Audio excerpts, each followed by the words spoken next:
Wala nang maraming paligoy-ligoy pa, diretso sa punto na.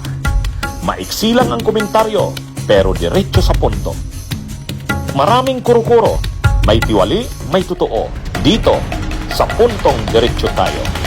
Punto, diretso. Ang isa pang reklamo ni Amy, mga kabunyog, inuubos na daw talaga sila. Yung mga pro Duterte. Oh, inuubos na daw talaga sila. Oh, yan, ito yung sabi ni Amy Marcos. Ayan. Inuubos talaga kami, pambihira. Kaya ang lungkot-lungkot namin, ang problema, nung ko pa, sinasabi ko na yan eh, isusunod talaga siya. Kahit nag-effort lahat ng kapatid, lahat kami, nagpaulan dyan sa EDSA, walang kapaguran hanggang siliwasan. Naku, tinuloy pa talaga nila, inuubos talaga kami, pambihira.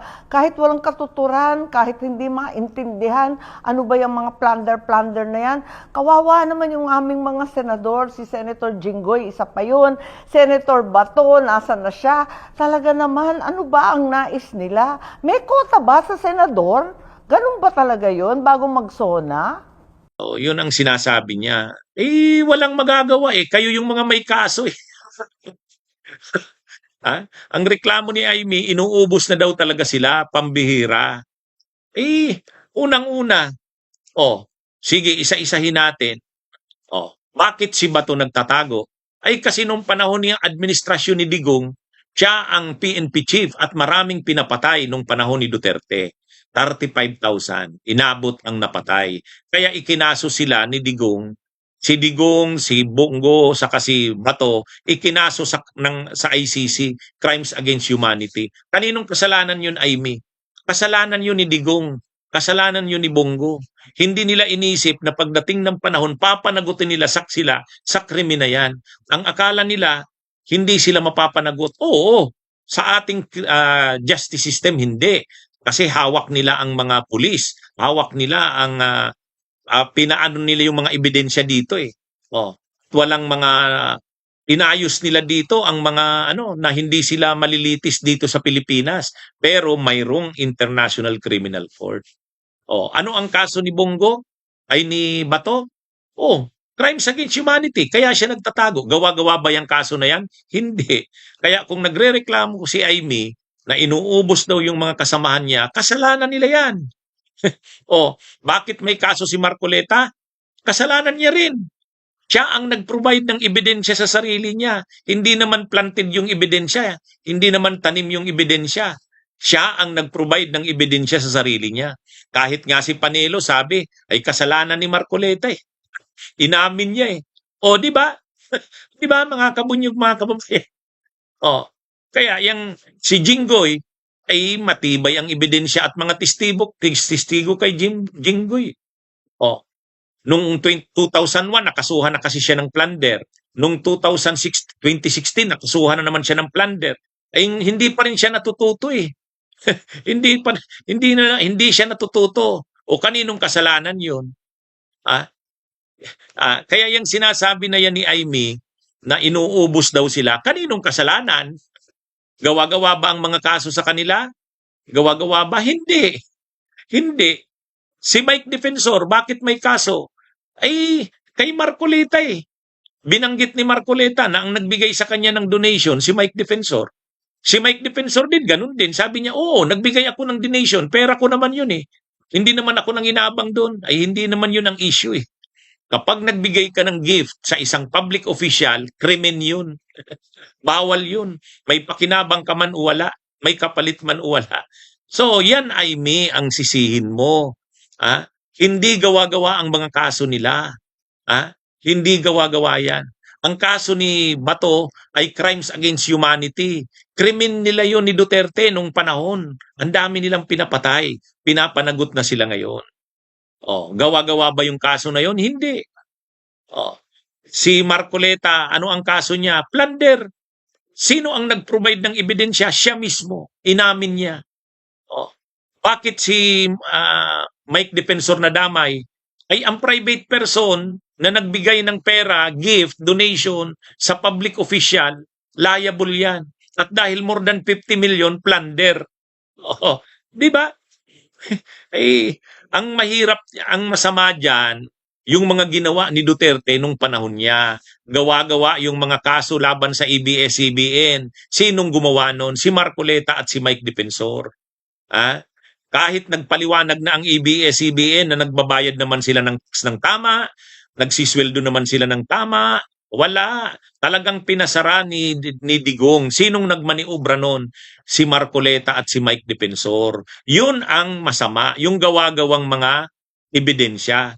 O kay Laila de Lima, gawa-gawa din yung mga kaso. Gawa-gawa rin yung ebidensya at testigo. Sinong nagmaniobra? Yung mga kongresista rin, saka si Vitaliano Aguirre. Ito, iba ito. Oh, hindi yan gawa-gawang mga kaso na yan. Ang kaso ni Marcoleta, siya mismo ang nag-provide ng ebidensya. Ang kaso ni Jinggoy, marami ring mga testigo diyan laban kay Jinggoy.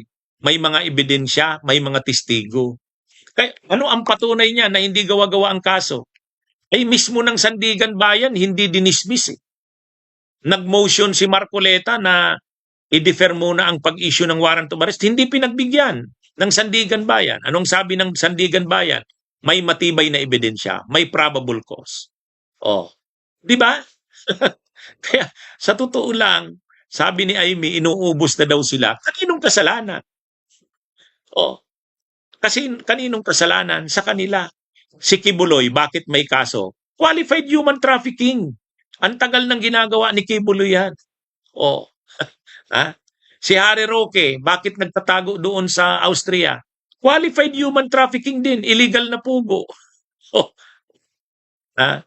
Yung mga kasamahan mo na mga vloggers, bakit may mga kaso sila? Ay nagpi-fake news eh. Fake news ng fake news. Inciting to sedition, si Jason Sa. Oh, di ba? Sa totoo lang mga kabunyog, mga kababayan, yung reklamo na yan ni Amy na inuubos na daw sila, ay may mga kaso talaga kasi, kagagawan talaga naman nila eh. Ang taong bayan, titingnan yan na panggigipit kung ang mga ebidensya ay gawa-gawa, kung ang mga kaso ay inimbento. Eh dito hindi naman inimbento ang kaso eh. Ang mga ebidensya talagang ano eh, malinaw ang mga ebidensya. Oh, 'di ba? Mga kabunyog, mga kababayan. Kay Marcoleta lang, kahit si Panelo kakampi na nila 'yan. Sabi, ito naman kasing si Panelo, bakit naman kasi ito naman kasing si Marcoleta, bakit niya inamin? Oh, 'di ba? Hindi, sa totoo lang. Yung mga DDS vloggers, ay ikaw ba naman magkalat ka na ang Pangulo ay malubha na ang sakit, na hospital daw sa St. Luke's, at pagkatapos ay mayroon nga mga nagsasabing DDS patay na daw. Oh, pwede ba yun? Di ba? Oh, yan ang problema ng mga kasamahan niya. Oh, sabi kasi ni Amy, inuubos na daw talaga sila. Pambihira. Eh, ang yayabang nyo kasi. Akala nyo kasi hindi kayo mapapanagot. Yun ang totoo. Akala ni Marcoleta, ah, laging siya ang tama. O, yung pagka-arrogante niya, yung kayabangan niya, yan ngayon ang dahilan. Oh, si Jinggoy, hindi siya natututo eh. Ilang beses na siyang nakasuhan ng plunder, hindi pa rin tumitigil. Oh, 'di ba? Oh, yan yun. Sa totoo lang. Oh, ikaw, Amy, maghanda ka rin. Kasi sabi ni Yussi Claire Castro, paimbestigahan na rin si Amy. Nagkakalat ng fake news. Para lang siraan yung kapatid niya, nagkakalat rin ng fake news. Si Sara Duterte, tambak ang ebidensya, tambak ang testigo. Oh, bakit ngayon na-i-impeach si Sara? Naka-live siya, siya mismo nagsabi. May hinire na siyang, kinausap na siyang tao na kung may mangyari sa kanya, ipapapatay din ang Pangulo, ang First Lady. Oh, kaninong kasalanan yan? Kay Sara yan. Yun, kaya kasalanan nyo yan. Kung nauubos na kayo, kasalanan nyo yan.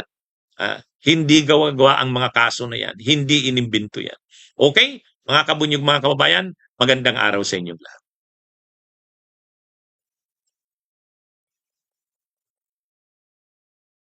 Bunyog, bunyog, Halikan na kasama ka, bunyog.